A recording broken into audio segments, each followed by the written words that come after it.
अगर ब्रेकअप के बाद अपने एक्स पार्टनर को तुम वापस पाना चाहते हो तो सबसे पहले तुम्हें ये सोचना पड़ेगा कि तुम्हारे पास कौन सी वो स्ट्रेटेजी है, तुम्हारे पास कौन से वो फॉर्मूले है जो तुम यूज़ करोगे अपने एक्स पार्टनर को वापस पाने के लिए। अब ऐसा कुछ भी नहीं होता कि 2 दिन तुमने ये वो किया और तुम्हारा पार्टनर है वो वापस आ गया, क्योंकि ऐसा करने का मतलब होता है कि जादूगर। एंड मैं कोई जादूगर नहीं हूँ, मैं एक रिलेशनशिप कोच हूँ और मैंने एक्स की लोगों के ऊपर उनके रिलेशन के लिए बहुत सारे अलग अलग मेथड डेवलप किए हैं। तो उनमें बहुत अलग अलग मेथड होती उनके रिलेशन के अकॉर्डिंग, लेकिन मैं आपको स्पेशली बहुत ही इफेक्टिव साइकोलॉजिकल पूरी प्रोसेस बताऊंगा एक्स के लिए।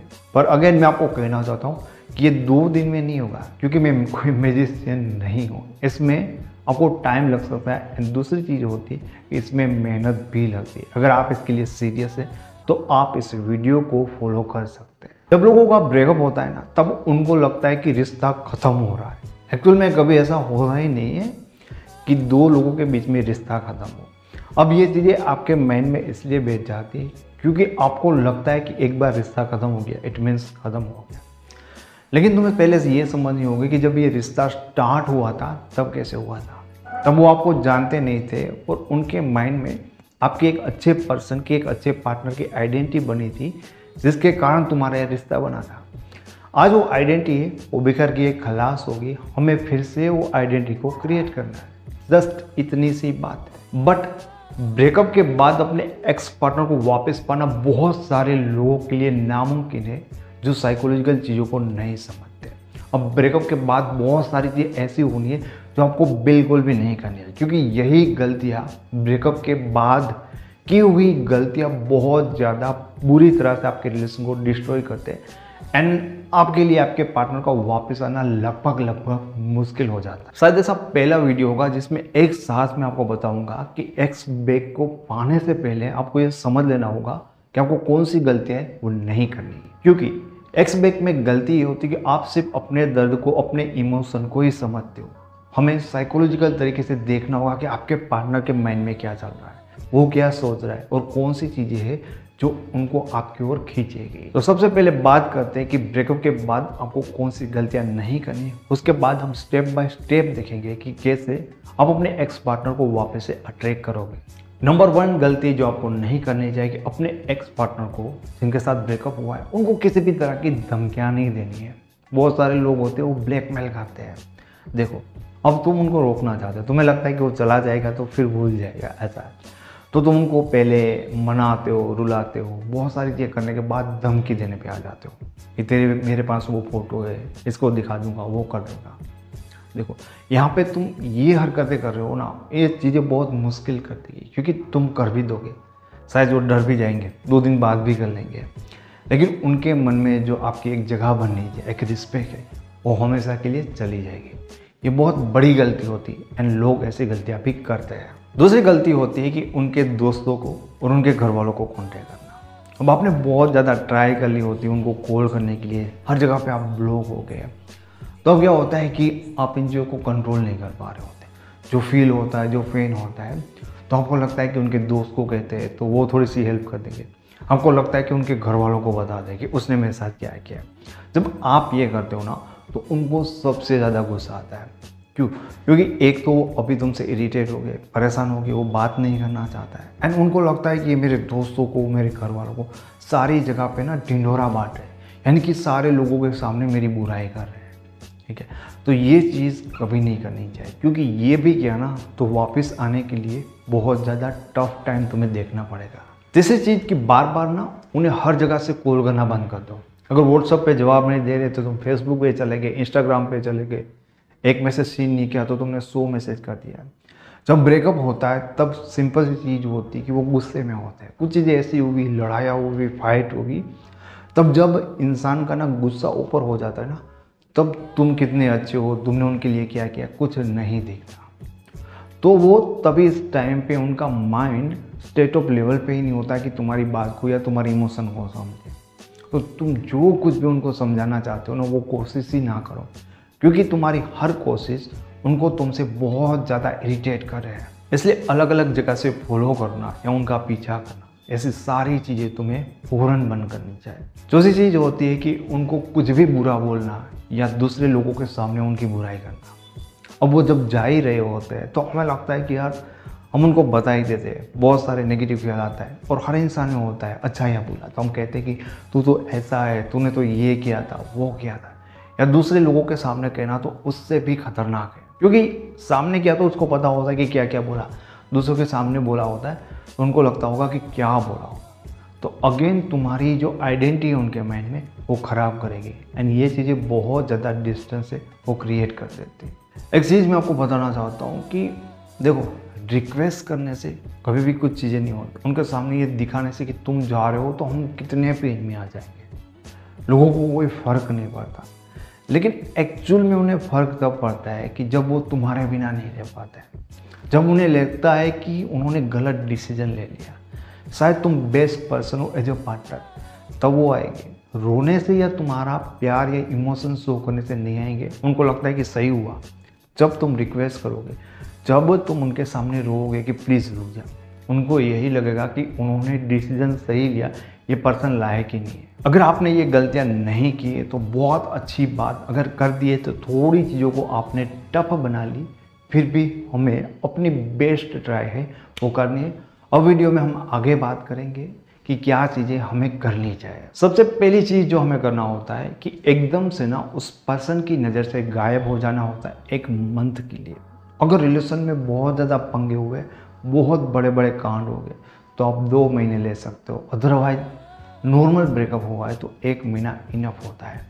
अब यहाँ पे ना तुम्हें फ़ोन करना है, ना कॉल करना है और ना आपको फेस टू फेस उनके सामने कहीं पर भी जाना है। एक तरह से कहे कि फुली उनके लिए तुम्हें गायब हो जाना है। अब ऐसा क्यों करना है और ऐसा करना ज़रूरी भी क्यों है? बहुत सारे लोगों को यहाँ पर ये लगता है कि अगर हम ऐसा करेंगे तो पर्सन होता है हमें कम्प्लीटली भूल जाए। पर ऐसा करना इसलिए ज़रूरी है कि अब तक तुमने जितना परेशान किया, उनको इरिटेट किया, तुम्हारे लिए उनके माइंड में गुस्सा है, तो ऐसी ही सिचुएशन में वो वापस से तुम्हारे साथ कनेक्ट होना नहीं चाहेंगे।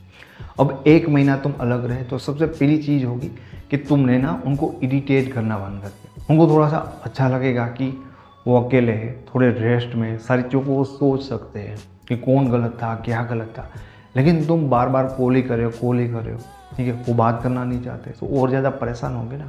दूसरी चीज़ ये होती कि गुस्से में ना फटाफट एकदम 2 दिन में बात करने की कोशिश करने में क्या होता है कि वो गुस्से में होते एंड गुस्से में ना उनको आपकी बुराइयाँ दिखती है। लेकिन 5 दिन 10 दिन तुम जो घंटे बात करते थे, बहुत ज़्यादा टाइम साथ में रहे, तो धीरे धीरे तुम्हारी याद आएगी, वो मिस करेंगे ना, क्योंकि रिलेशन में अच्छी और बुरी दोनों चीज़ें होती है।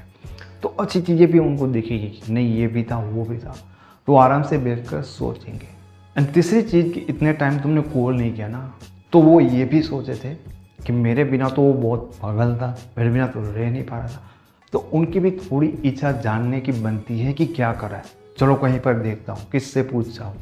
एंड वो आपको देखेंगे सोशल मीडिया पे कि आजकल आपकी लाइफ में क्या हो रहा है, गम वम वाले आप स्टेटस डाल रहे हो कि नहीं डाल रहे हो, घर में पड़े हो रो रहे हो कि क्या हुआ तुम्हारा। तो 1 महीना बहुत ज़्यादा ज़रूरी होता है। 1 महीने में कोई भूल नहीं जाता। हाँ, ऐसे पीछे पड़ते रहोगे तो वो ब्लॉक करते जाएंगे। अब ये 1 महीना है ना तुम्हारे पास, ये 1 महीने को अच्छी तरह से तुम्हें यूज़ करना है, ऐसे वेस्ट नहीं करना है। इसमें ना उनको देखना है फेसबुक पे क्या कर रहे हैं, वो क्या कर रहे हैं, ठीक है, किन से बात कर रहे हैं, अभी भी ऑनलाइन है, ये चीज़ें बिल्कुल ही मत करो, क्योंकि ये तुम्हें कमज़ोर बनाएगी और तुम्हें जिस तरह से प्रेजेंट होना है ना, वो चीज़ें नहीं हो पाए। अब 1 महीने का तुमने यूज़ ऐसे करना है कि तुमने पहला काम तो कर दिया कि उनको इरिटेट करना, परेशान करना बंद कर दिया। थोड़ा सा उनके मन में आपके बारे में आइडियाज़ भी आने लगेगा, क्योंकि थोड़े से तुम दूर गए, तो जनरली बात है कि वो आपको मिस करेंगे। अब ना उनका माइंड थोड़ा सा रेडी होता है तुम्हारी बात को सुनने के लिए, तुम्हें ऑब्जर्व करने के लिए कि तुम्हारी साइड से चीज़ें क्या हो रही थी। पहले तो वो एकदम से रेडी ही नहीं थे, पर सिंपल सी बात है कि जिस इंसान के साथ मेरा बहुत झगड़ा हुआ, जिनके ऊपर बहुत ज़्यादा गुस्सा हो गया, जिनके साथ मैंने ब्रेकअप कर दिया, तो नॉर्मली लोग ना वापस से उसी इंसान को ना एक्सेप्ट नहीं करते। पर इसीलिए हमें एक अच्छी चीज़ होती है जिसे करना होता है, वो होता है चेंज। 1 महीने में ना तुम्हें बहुत सारी चीज़ें बदलनी पड़ेगी। जो भी चीज़ें देखती है, तुम्हारे हेयर स्टाइल, ड्रेसिंग सेंस, तुम्हारे कपड़े, तुम्हारे जूते, जैसे तुमने पहले उनके सामने नहीं पहने होते, या तुम्हारी जो जनरल स्टाइल नहीं है, तुम्हें कुछ ऐसा करना पड़ेगा। अब ये नहीं कि तुम्हें बहुत ही अच्छा दिखना होगा, लेकिन पहले तुम जो पर्सन थे उससे तुम कुछ अलग बन रहे हो। चेंज आना ज़रूरी है, क्योंकि नॉर्मली क्या होता है, बहुत चीज़ें काम करती है कि जब कुछ चीज़ें बदलती है ना तो लोगों को नोटिस करवाती है। अचानक से उनका ध्यान जाएगा, वो आपको नोटिस करेंगे, वो आपको ऑब्जर्व करेंगे। तो वापस से उनका ध्यान लेने के लिए चीज़ें बदली हुई होनी चाहिए। जो भी चीज़ें तुम में दिखती है वो तुम चेंज कर सकते हो। इसके लिए बहुत सारे लोग जिम विम भी वगैरह करते हैं। तो ये भी चीज़ें हैं आपको थोड़ी सी कुछ अलग बनाती है। बाहर से तो तुम अलग बन गए, तुमने चेंज कर दिया, लेकिन अंदर से भी बहुत सारी चीज़ें तुम्हें बदलनी होगी। एंड इससे पहले वीडियो में मैंने आपको बताया था कि आपका जो शेड्यूल होता है वो आपको चेंज करना पड़ेगा। दूसरी चीज़ क्या होता है कि अब हमें ये देखना है कि कैसे वापस से उनके सामने अपने आप को प्रेजेंट करते हैं। सोशल मीडिया पे तुम फोटो शेयर करते हो कि लाइफ में ये चल रहा है, वो हो रहा है, या फेस टू फेस तुम कर सकते हो। अब तुम्हारे रिलेशन की जो कंडीशन होगी इनके आधार पे सारी चीज़ें होगी, लेकिन तुम्हें अपने चेंज उनके सामने प्रेजेंट करने पड़ेंगे। ठीक है, 1 महीने के बाद बस तुम्हें प्रेजेंट करना होता है वो सही तरह से।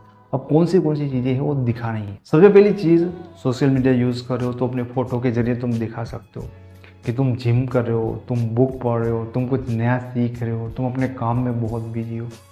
इट मीन्स क्या होता है कि उनके माइंड में ना एक इन्फॉर्मेशन जाती है। ऐसा नहीं है कि यार ब्रेकअप हो गया तो वो रो ही रहा है, उसकी लाइफ में बहुत सारी चीज़ें जो इम्पोर्टेंट है। मतलब जो बंदा है वो कुछ बदल रहा है, अपनी लाइफ में कर रहा है। उनके लाइफ में ये जिम है, ठीक है, बुक रीडिंग कर रहा है, स्पोर्ट खेल रहा है, बहुत सारी चीज़ें, यानी कि लाइफ में इम्पोर्टेंट चीज़ें होती हैं। क्यों? क्योंकि जिनके लिए तुम रोते रहते हो ना, उनको ऐसा ही लगता है कि इसकी लाइफ में सिर्फ मैं ही मैं हूँ। एंड अब क्या होगा कि इतना इम्पोर्टेंट मेरा था, अब उसकी लाइफ में और चीज़ें हैं जिसको वो इंजॉय कर रहा है। सिंपल सी चीज़ है, उनको ये लगता होगा कि इसमें से कितना टाइम मुझे याद करता होगा, मुश्किल से कभी कभार। उसके बाद की चीज़ें होती है कि तुम्हें ना अपनी हैप्पीनेस को शो करना होता है। ये बिजी शेड्यूल से तुम्हें यही शो करवाना होता है कि तुम अपनी लाइफ में आगे बढ़ रहे हो, तुम अपनी लाइफ में कुछ अच्छा कर रहे हो, करियर वाइज, काम वाइज, सारी चीज़ों में।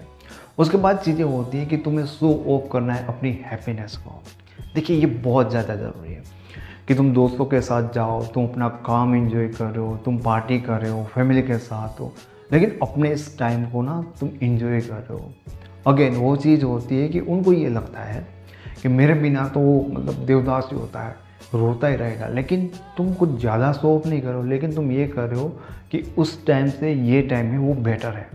तुम अपनी लाइफ को, अपने टाइम को, अपने दिन को एंजॉय कर रहे हो। तुम्हें लोग भी दिखाने चाहिए, तुम्हारे फ्रेंड्स है, फैमिली है, सोशल नेटवर्क भी दिखाना चाहिए, ताकि उनको ऐसा ना लगे कि तुम अकेले पड़ गए हो। ब्रेकअप के बाद जनरली ये होता है कि उनको ये लगता है कि ये बेकार इंसान है, ठीक है, लायक नहीं है, इसका कोई इम्पोर्टेंट नहीं है, इसको छोड़ देते हैं। एंड मैंने छोड़ दिया तो वो रोता रहेगा, अपनी लाइफ में कुछ नहीं कर पाएगा। तो अब तुम क्या करते हो, अपने आप को चेंज करते हो ताकि उनका ध्यान जाए। तो तुम्हारा अच्छा दिन का शेड्यूल है, बिजी चीज़ें हैं, बहुत सारी चीज़ें हैं, बहुत सारे लोग हैं, लाइफ में तुम अच्छा करो, ये सारी चीज़ें इनडायरेक्टली शो करते हो। तो साइकोलॉजिकल इस पर्सन को ये लगेगा कि मेरे साथ था, इससे अब वो बेटर है।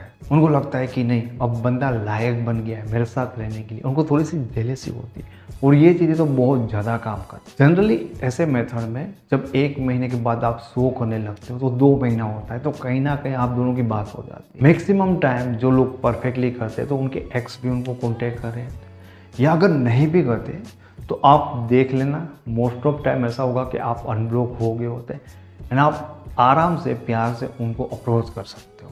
लेकिन यहाँ पे गलती बहुत सारे लोग करते हैं कि वापस से वही राग आने लगते हो कि ये तो मतलब मान लो कि बहुत मुश्किल था, रह नहीं पाया था, ये वो नहीं। हाय हेलो करो, और तुमने जो कुछ भी दिखाया है कि तुम्हारी लाइफ चेंज हुई है, तुम्हारा मेंटल स्टेटस चेंज हुआ है, तो वो यही जानना चाहते हैं कि भाई तुम बाहर से बदले हो या अंदर से बदले हो। तो आपको दिखाना है कि अंदर से भी बदल गए। कूल रहो उनके सामने, ऐसा शो बिल्कुल ना करो कि इमोशनल हो, याद करते हो ये वो। ना रिलेशन के बारे में बात करो, ना गलतियों के बारे में बात करो कि ये हुआ था, वो हुआ था। बस नॉर्मल वे में ना अपने कम्युनिकेशन को उनके साथ जारी रखो, ना ज़्यादा ना कम। तो धीरे धीरे तुम अपना लेवल यहीं तक रखोगे ना, तो उनके इमोशन धीरे धीरे सामने आ जाएंगे एंड वो आपको साइन देने लगेंगे कि वो वापस से रिश्ते में आना चाहते हैं। एंड वो जब तक साइन ना दे तब तक आपको अपने जो इमोशन है या जो चीज़ें हैं तुम करना चाहते हो वो उनको दिखाना ही नहीं चाहिए। तो ये है एक्स बैक को वापस पाने का कंप्लीट तरीका। अगर एक्स बैक में आपको कोई दिक्कत आ रही है, प्रॉब्लम आ रहा है, आप हमारी एक्सपर्ट टीम के साथ फ़ोन पे बात करना चाहते हो तो डिस्क्रिप्शन में आपको लिंक मिल जाएगा, वहाँ से आप फ़ोन कॉल अपॉइंटमेंट उनके साथ बुक कर सकते हैं। एंड ये वीडियो उनके साथ शेयर करो जिनके ब्रेकअप हुए, ताकि उनको भी एक कंप्लीट मेथड मिले उनको एक्स को वापस पाने के लिए। एंड ये वीडियो आपको पसंद आया तो इसे लाइक करें। ऐसे वीडियो और देखना चाहते हो तो चैनल को फ्री में सब्सक्राइब करें। Thank you so much.